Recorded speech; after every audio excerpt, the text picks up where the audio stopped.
Bonjour, vidéo sur les accessoires toujours, la vidéo 35D. Les accessoires superflus?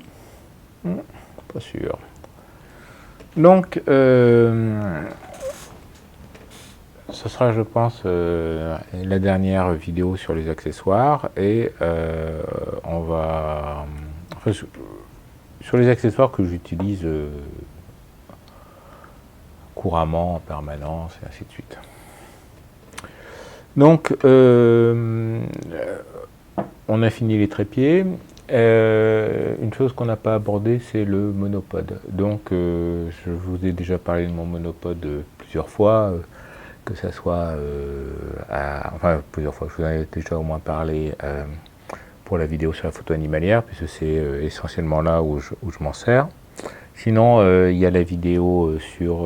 enfin, je m'en sers... sinon, je m'en sers d'habitude le 14 juillet pour les photos du comment ça s'appelle, du défilé, et il se trouve que cette année, je n'ai pas été photographier le défilé, parce que j'ai déjà fait pendant 10 fois, j'ai plus envie. Alors, quand s'est posé la question du monopode, donc je me suis posé la question du monopode, j'ai regardé les monopodes, j'ai été voir dans le magasin les monopodes, et j'ai décidé que même Jitsu ne savait pas fabriquer un monopode. Et donc j'ai fabriqué mon monopode. Et c'est un monopode que j'ai depuis 20 ans, 25 ans.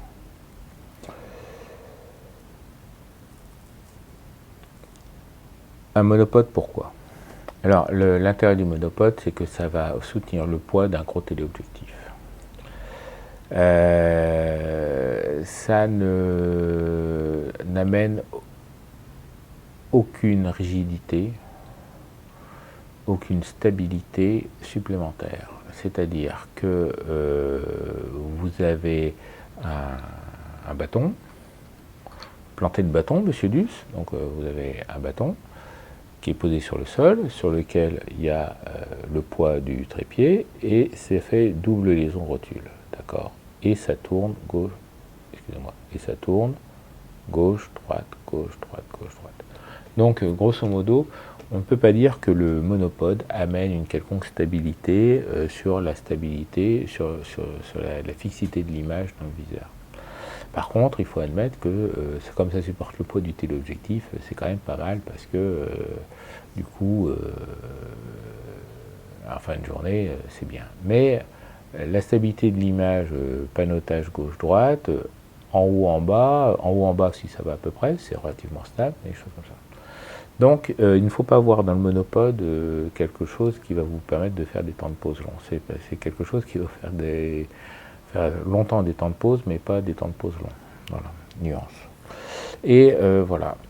Et les monopodes ont été grosso modo étudiés, pensés, fabriqués, inventés, vendus pour les gens qui font de la photo sur les bords de stade.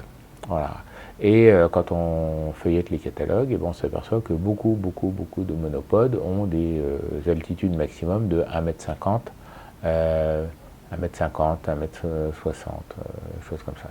Alors on va dire oui, mais Coco, l'objectif il a un trépied, donc ça te rajoute 10 cm. Donc si tu mets 1,50 m, ça va faire un axe à 1,60 m. Et ben quelqu'un qui a les yeux à 1,60 m, il fait déjà 1,70 m. Donc tu nous ennuies pas, Coco. On a pris les statistiques. L'altitude moyenne du français moyen, c'est 1,70 m. Voilà. Hein. Ouais, c'est gentil pour ceux qui font 1,80 m, hein, on vous emmerde. Et puis, les statistiques sur les dimensions de la population, il y a longtemps qu'elles sont dans les choux. Voilà. Alors, on commence à voir maintenant des monopodes qui montent à des altitudes intéressantes. Et c'est tant mieux. Et c'est tant mieux. Donc, mais moi, quand j'ai voulu acheter un monopode, voilà. Il n'y avait pas ce qu'il fallait. Et puis, ceux qui ont un bon diamètre, qu'on a bien en main, et trucs comme ça, étaient chers. Parce que, ah bah oui, mais Coco, ils sont chers parce qu'ils sont gros. Ou alors, ils avaient plein de sections. Et bah oui, parce qu'en fait, on a mis un gros diamètre parce qu'on a mis 6-8 sections pour que ça rentre dans le sac photo et que ça soit pas encombrant. Mais moi, je m'en fous que ça rentre dans le sac photo. Mon monopode, quand je m'en sers pas, il est dans le coffre de la voiture et quand je vais m'en servir, c'est que bah, j'ai mon téléobjectif qui est monté dessus et je vais rejoindre le bord du terrain de football ou je fais jamais de photo de football, le bord du terrain de sport, ou je vais rejoindre les serres à Rambouillet pour le brame du cerf. Donc je m'en fous que ça se range dans quelque chose. Voilà. Pour moi, c'était inutile. Et donc du coup, je me suis dit, ben, je vais exploiter une des qualités de Jitso qui est de fournir des pièces détachées, y compris pour des vieux modèles. Et donc j'ai carrément commandé à la FNAC à l'époque, on est en 1995, hein, à l'époque où la FNAC était encore un magasin acceptable. Et donc j'ai pu commander ce que je voulais et je leur ai dit bah, commandez-moi une jambe de Jitso, voilà, et 3 semaines après j'ai récupéré une jambe de Jitso, voilà, donc j'ai acheté une jambe complète. Et du service après-vente de Jitso. Et donc j'ai pas eu à me soucier de trouver les bagues et des choses comme ça, j'avais la jambe complète. Et alors j'ai percé des trous là pour mettre des boucles d'oreilles là, qui m'a permis de mettre une sangle qui permet de le porter en bandoulière quand je le transporte. Et puis bah, comme je le trouvais pas assez grand, alors il faut que je fasse gaffe parce que bah, j'ai rajouté des sections. Alors c'est pas facile à faire d'une main. Tac. Tac. Tac. Voilà. Donc j'ai rajouté des sections. Voilà. Donc j'ai une section, 2 sections, 3 sections, 4 sections. Voilà. Ou sinon 1, 2, 3 sections plus le corps. Ça c'est vous qui voyez. Et ce qui fait que bah, je fais pas de toute façon, je n'ai pas l'angle de champ assez grand pour le déplier, mais je déplace de l'air avec quoi. Alors, c'est l'option, comment ça s'appelle, voilà. Donc là, je suis dans un appartement standard. Voilà. Donc, je suis dans un appartement de pauvre standard, donc avec le truc. Voilà, j'essaie de me mettre dans l'angle de champ. Voilà. Donc je dois avoir, je l'avais mesuré, 2,30 m sous plafond. Donc voilà, je mets une main là, je mets une main là. Alors j'essaie d'être dans le champ. Voilà, tac. Donc, ce qui compte, c'est cette main-là. Tac, et je touche le plafond. Voilà. Voilà. Alors, quel est l'intérêt de ça? Ben, je vous l'ai déjà dit, moi, quand je fais des photos, soit je ne suis pas sur un terrain plat, soit je ne suis pas en terrain plat. Et donc, dans ce cas-là, ça m'intéresse de pouvoir être au sommet de la butte et puis de pouvoir poser mon monopode 30 cm devant. Mais 30 cm devant, ça peut déjà être 30 ou 40 cm dessous. Voilà. Si je fais des photos où il y a de la foule, ça m'intéresse de pouvoir monter sur un banc public, et là encore, 30 à 40 cm devant, c'est 30 à 40 cm dessous. Et puis, voilà. Donc, moi, je trimballe ça depuis 20 ans, 25 ans, et ça me va très bien. Alors, vous allez me dire, bah oui, mais t'es gentil, Coco, tu nous montres des jolies choses, mais moi, si je vais les acheter, je fais comment? Bah, vous faites comme moi. Vous allez sur les feuilles de chez Jitso, de service après-vente, et vous vous achetez une jambe complète de trépied. Et vous la commandez, et vous la payez, et vous la recevez, et voilà. Et c'est pas ce que j'ai fait ne relève pas de l'exploit international. N'importe qui, n'importe quel pingouin est capable de faire ça. Le gros avantage, c'est que en achetant une jambe de, donc c'est une jambe de taille 5, de Jitso taille 5, hein, donc de Jitso, c'est en référence 510, 545 et ainsi de suite. Voilà. J'avais commandé une jambe de géant 5, je crois, un truc comme ça. C'était une référence chez eux. Voilà, vous cherchez géant 5 Jitsu et vous allez voir le truc. C'est un trépied qui monte à 2 mètres 50 ou 2 mètres 70 ou un truc comme ça. Voilà. Alors, comme c'était mon premier monopode, j'ai fait une erreur. Et l'erreur que j'ai faite, c'est j'ai coupé le sommet pour monter une tête de monopode. Et c'était une erreur parce que finalement j'aurais dû garder la fourche qui fait pour attacher au niveau du trépied et puis mettre juste une plaque avec un trou pour fixer mon appareil photo plutôt que d'acheter une petite tête Manfrotto qui est la tête pour monopode. Donc c'est une tête alors qui est assez difficile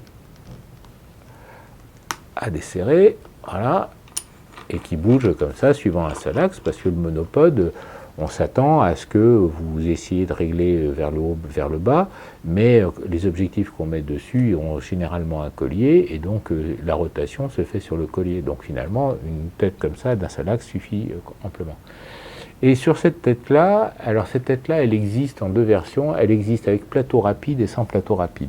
Et moi, j'ai pris sans plateau rapide parce que j'ai acheté le plateau rapide à part. Parce que, en fait, Manfrotto, qui visiblement ne fait pas de photos, ne sait pas non plus comment utiliser ces plateaux rapides. Et donc, le plateau rapide, dans la tête à plateau rapide, il est orienté d'une certaine façon, qui n'est pas logique, et le fait d'acheter le plateau rapide à part me permet d'orienter le plateau de la façon qui est plus logique. Voilà. Qui est plus logique et qui est surtout beaucoup plus agréable à utiliser dans la vraie vie. Voilà. Et donc ça me permet de clipser mon objectif d'avant en arrière plutôt que donc là j'ai l'extrémité de l'objectif et je viens mettre mon bazar comme ça et clac et ça se clipse. Et donc du coup j'ai mon clips qui est caché par le boîtier et l'objectif, plutôt que d'avoir le clips sur le côté et d'amener le bazar et sur le côté et d'avoir l'objectif comme ça. J'ai trouvé ça plus agréable et donc j'ai fait comme ça. Et d'ailleurs le Bitonio, il y a une petite gravure marquée lentille, lens dans cette direction-là, dans cette direction-là et pas dans un autre. Donc moi, je ne me suis pas démonté, j'ai acheté mon bazar, ça se monte parce que c'est les mêmes filetages. Et pour ne pas être ennuyé, j'ai mis un coup de fraiseuse à l'intérieur, donc c'est pour ça qu'on voit des trucs qui brillent. Et puis j'ai mis un coup de fraiseuse sur l'avant du bazar. Donc tout ce qui est brillant, c'est moi qui l'ai fait, mais ça j'aurais pu le faire. Ça c'est un truc qu'on peut faire à la lime. Le décaissement, non, on ne peut pas le faire à la lime. Mais j'ai foutu mon coup de fraiseuse et puis comme ça, l'avantage c'est que quand je vais serrer mon bousin, eh bien c'est clampé, ça ne peut pas se tourner. Ça ne peut pas se tourner parce qu'avec les objectifs très très lourds, il faut serrer comme un turc. Il faut serrer très très fort, excusez-moi pour les Turcs. Il faut serrer très très fort parce que si on l'incline comme ça, le poids de l'objectif peut faire tourner le bousin et des choses comme ça. Voilà. Toujours, si un accessoire ne vous convient pas, vous le modifiez.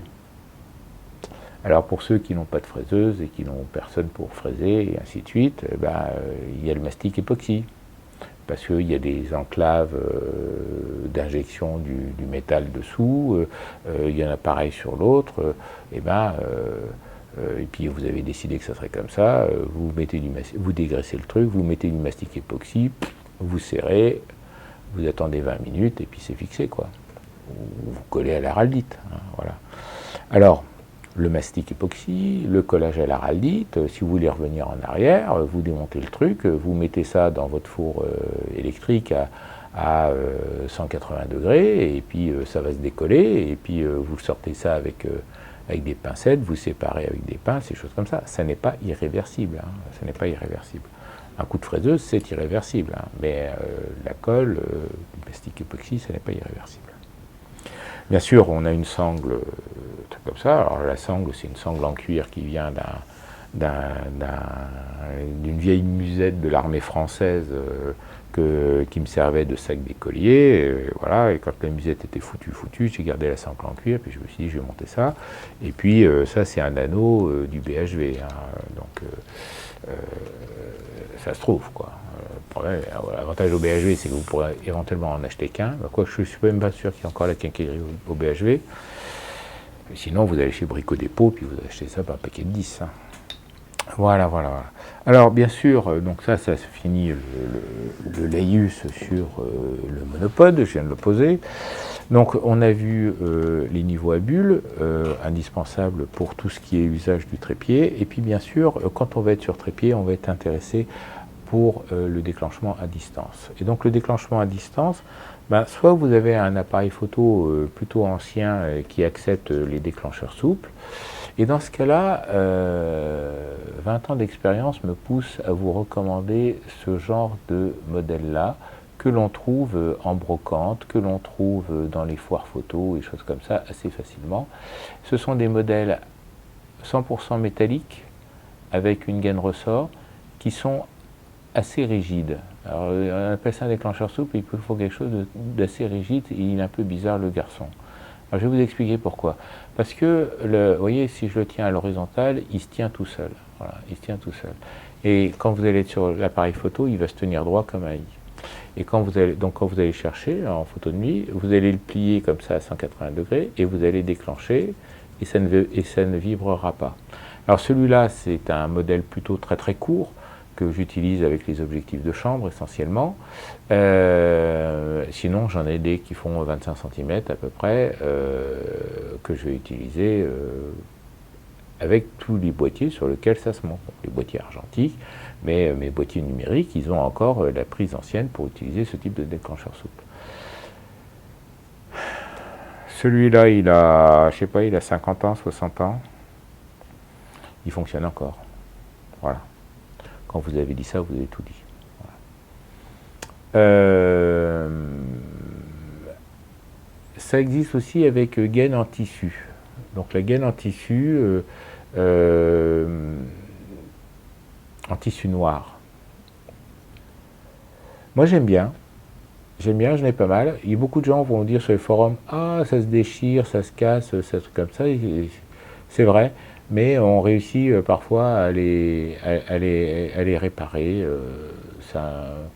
Il faut être motivé pour le faire, mais on peut le faire parce que il suffit de tremper et puis la gaine en tissu s'allonge.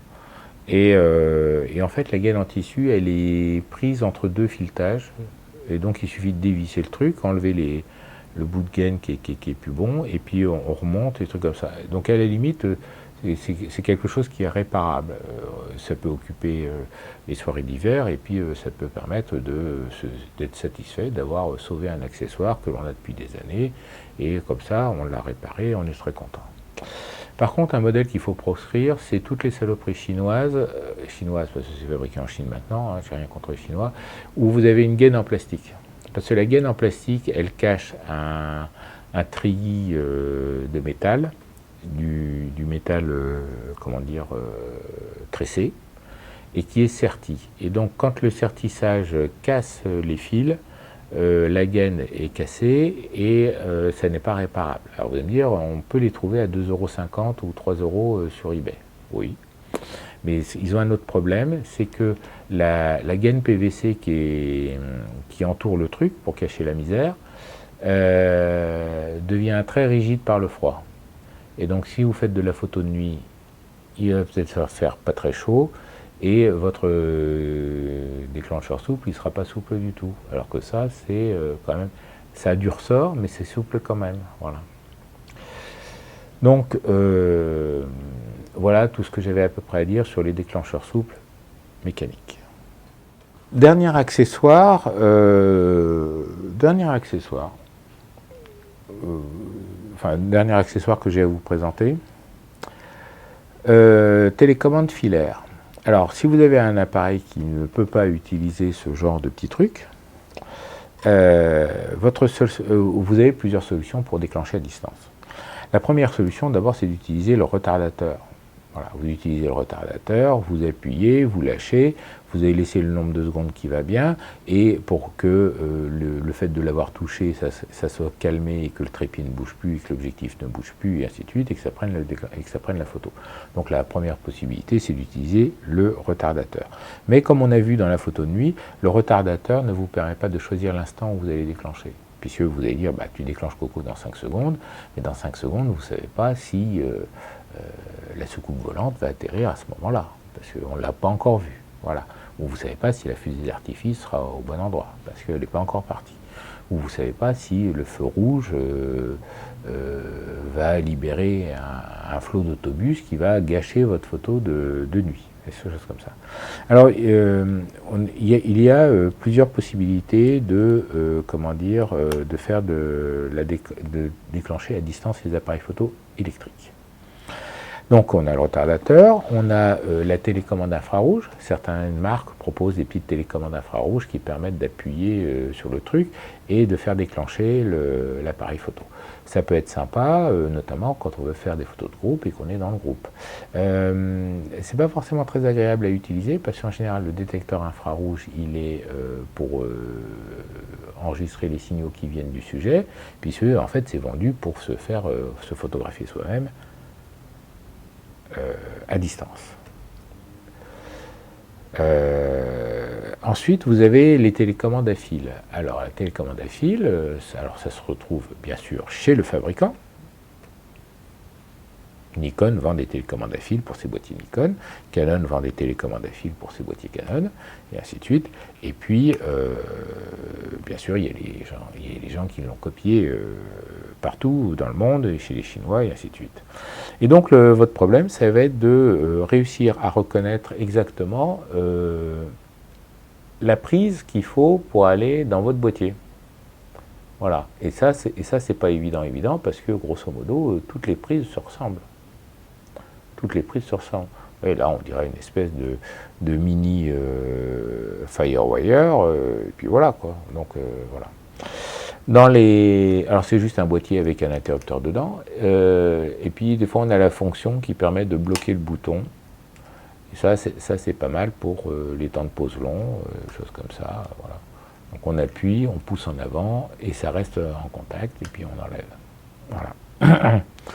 Il y a des modèles plus compliqués. Il y a des modèles plus compliqués avec chronomètre intégré pour faire les time-lapse. Alors, il y a des modèles qui font chronomètre pour faire un temps de pause de 1 minute, 30 secondes, et ainsi de suite. Et puis, il y en a où on peut carrément programmer un time-lapse, c'est-à-dire lui dire, bah, tu me fais une photo toutes les 30 secondes pendant 6 heures, par exemple. Voilà. À vous de voir ce que vous voulez, et puis à vous de voir en fonction des possibilités offertes dans votre appareil photo, parce que notamment la fonction time-lapse, bah moi j'en ai pas besoin, vu que le seul appareil que j'ai sur lequel ce truc-là se branche a la fonction time-lapse à l'intérieur. Donc je peux programmer un time-lapse, et j'ai pas besoin de ça pour faire un time-lapse. Donc j'ai pas besoin d'acheter une télécommande qui fait du time-lapse, d'accord? Parce que la télécommande, elle est uniquement pour mon D5300, parce que c'est la prise qui va dessus. Peut-être que si j'avais eu un Nikon d'avant qui avait la même prise, et ainsi de suite, ben, j'aurais pu être intéressé par la fonction time-lapse, parce que le Nikon aurait pu ne pas avoir la fonction time-lapse, mais là, je ne l'ai pas. Enfin, je l'ai dans le boîtier, donc j'en ai pas besoin dans la télécommande. Voilà. Et ceci termine la page. Excusez-moi. Ceci va terminer cette vidéo 35C sur les accessoires. Qu'est-ce qu'il va nous rester à voir? Les filtres, d'une manière générale, filtres polarisants, choisir un sac photo. Alors, choisir un sac photo, j'en ai 1 page, 2 pages, 3 pages, 4 pages, 4 pages, bon. Après, on a les pose-mètres, flash-mètres, spot-mètres, mais ça, je tournerai ça un autre jour. Et les filtres et tout ça, ça sera tourné un autre jour. Il y a des accessoires dont j'ai volontairement pas parlé et dont je vais parler maintenant.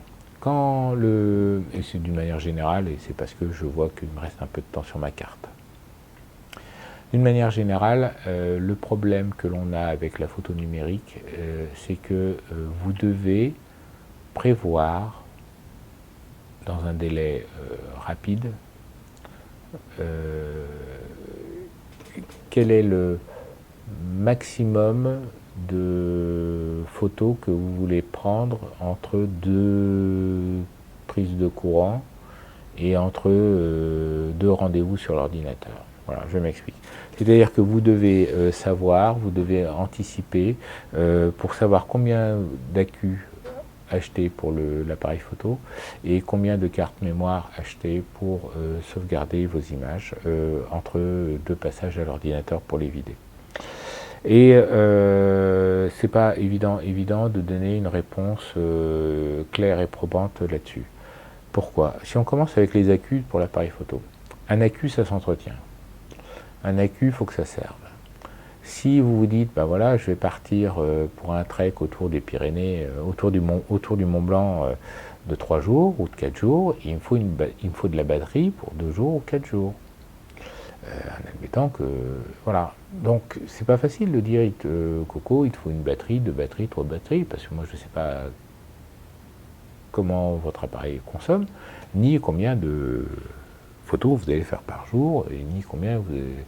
Voilà, donc, on ne sait pas quoi dire.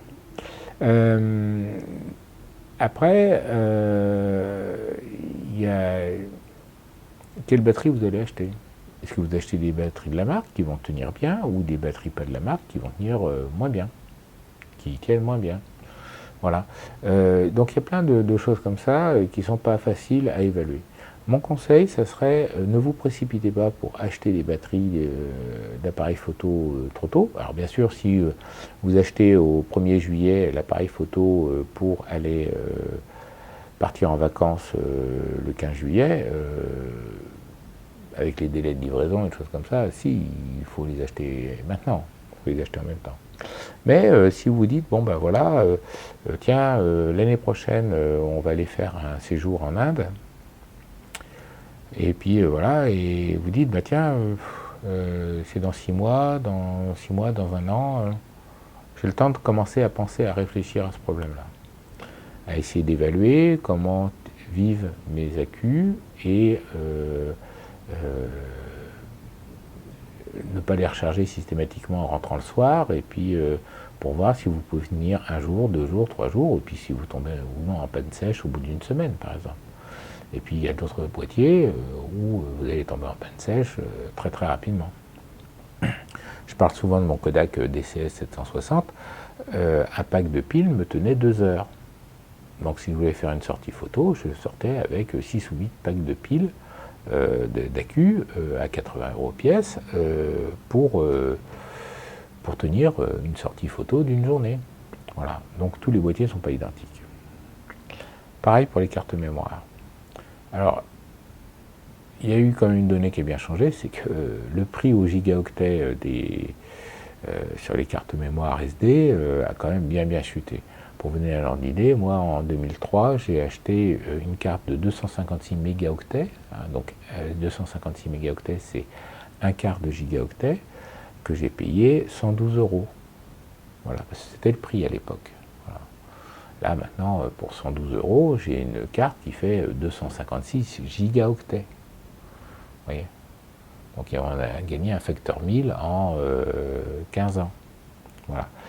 Donc si vous partez en vacances, moi ce que je vous conseille, c'est acheter des cartes supplémentaires. Acheter des cartes supplémentaires, c'est pas perdu. Il y a moins de soucis de ça. Alors que les accus, quand vous allez revenir en France et que vous allez revenir quand vous allez revenir de vacances et vous allez revenir à une consommation de photos plus pépère, vous allez vous retrouver avec des accus que vous n'allez pas entretenir, que vous n'allez pas faire tourner régulièrement et qui, grosso modo, l'année prochaine, quand vous allez vouloir repartir en vacances, seront morts.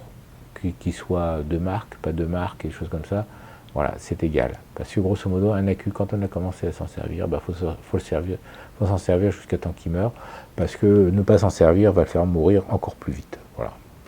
Donc mon conseil, c'est, et j'irai même plus loin, À la limite, achetez vos accus d'occasion en septembre, enfin avant de partir en vacances, et revendez vos accus d'occasion après être revenu.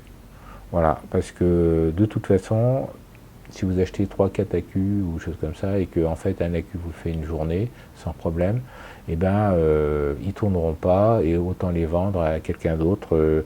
Ils vous auront servi. Et voilà, vous les vendez, vous dites c'est en bon état, moi je m'en suis servi pour un voyage, je vous revends ça à 80% du prix du neuf, ou 75% du prix du neuf. Ils vous ont rendu service, et vendez-les, ils rendront service à quelqu'un d'autre, et puis quand vous en aurez besoin, ben, vous les rachèterez, et finalement ça vous aura coûté moins cher que de les avoir conservés, et de vous êtes aperçu que ben, finalement ils sont morts, parce que quand ils sont morts, vous avez perdu 100% du prix. Là, vous allez les revendre, vous allez récupérer 75% du prix environ. Alors comme ils auront servi qu'une fois, enfin servi que 15 jours, 3 semaines, ils ont été peut-être rechargés 2 fois, 3 fois, voilà, on est d'accord, mais ils auront très peu servi. Vous pouvez les vendre à un prix raisonnablement élevé pour de l'occasion, parce que c'est quand même de l'occasion. Voilà, mais du coup, si vous dites, bah voilà, si je perds 25% sur le prix de mes accus, en 4 ans, j'ai perdu tout mon investissement, c'est vrai, mais 4 ans, c'est sûr qu'ils sont tous morts, quoi. Ouais, c'est sûr qu'ils sont tous morts. Voilà. Donc, ceci va finir cette vidéo sur les accessoires, la vidéo 35D, pardon, excusez-moi, 35D. Il y en aura d'autres sur, donc je vous ai donné le programme, les filtres, les sacs photos, qui est un gros morceau, pose-mètre, et choses comme ça. Sur ce, eh ben, soyez éco, hein, surtout pour les accessoires, soyez éco, hein, n'en achetez pas trop. Réfléchissez bien aux accessoires que vous achetez, voilà. À partir du moment où vous avez trouvé des accessoires qui vous plaisent et qui vous deviennent indispensables, et ben, quand vous refaites une commande, pensez au réassort, parce que voilà, à niveau à bulles, ça finit par sécher, ça finit par se perdre, ça finit par se faire piquer, voilà. Et puis voilà, puis quand vous faites une sortie avec un copain, puis il dit ah, il est bien ton niveau à bulles, généreusement, tiens, je t'en donne un, et tu sais que tu en as un autre dans un tiroir. Tu t'es fait un ami pour la vie et tu as perdu 3 € et un niveau à bulles. Alors à vous de peser le pour et le contre entre un ami pour la vie et 3 € ou un niveau à bulles. Voilà. Voilà à peu près tout ce qu'on peut dire. Donc soyez éco, hein, évitez les sirènes